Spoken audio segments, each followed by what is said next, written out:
d'animation, de mise en scène, et tout ce qu'ils vont devoir fabriquer. Donc, on part du script, et ensuite, par le visuel et la mise en scène. Donc, c'est un aller-retour qu'on fait avec la réalisation, montage de storyboard final, qui va vraiment servir de squelette pour la séquence et pour l'épisode. On va regarder deux versions différentes de la même séquence. La durée n'est pas exactement la même. Tout ça sont des allers-retours qui ont été faits avec nous. On travaille avec les monteurs dès les youth en animation. Il y a un montage qui est fait de nouveau et qui peut ce que ça donne à l'arrivée. Donc après le travail de tous les départements qui vont aussi. Peut-être aussi parler du travail de montage qui est fait. Il y a un niveau d'exigence qui est assez élevé et donc voilà, c'est toujours un peu la course à jusqu'où on peut aller. C'est vrai que quand on regarde la saison 1, il y avait un certain niveau d'exigence et je pense qu'on a, sur la saison 2, on a dépassé un peu ce niveau d'exigence qu'on avait en saison 1.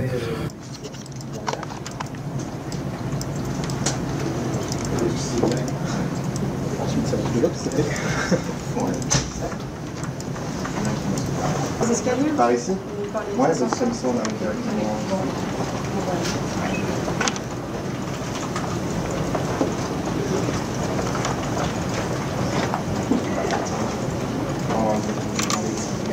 La particularité sur Arcane, c'est qu'on avait quand même un mix entre le cartoon et le réaliste. Et ça a été du coup, il y a eu beaucoup de travail pour pouvoir avoir la subtilité du réalisme et en même temps garder ce côté un peu cartoon sur des expressions hyper exagérées, etc. Donc du coup, la patte, c'est de pouvoir mixer les deux. Qui sont tristes, joyeux, mélancoliques, en colère. On recrute des réalisateurs qui vont nous briefer sur les intentions attendues d'actifs. Il y a environ entre 300 et 400 contrôleurs sur un personnage et on va pouvoir venir complètement...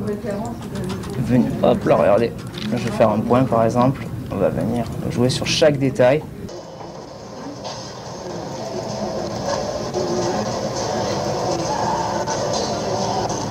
Encore plus vivantes que elles le sont quand on reçoit les différents.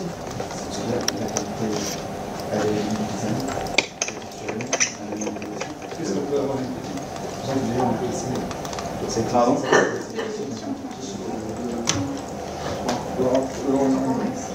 Tous deux en presse en général, en fait, bien entendu. Et à partir du storyboard et de ces assets, comment on commence à les mettre en scène en 3D et ensuite comment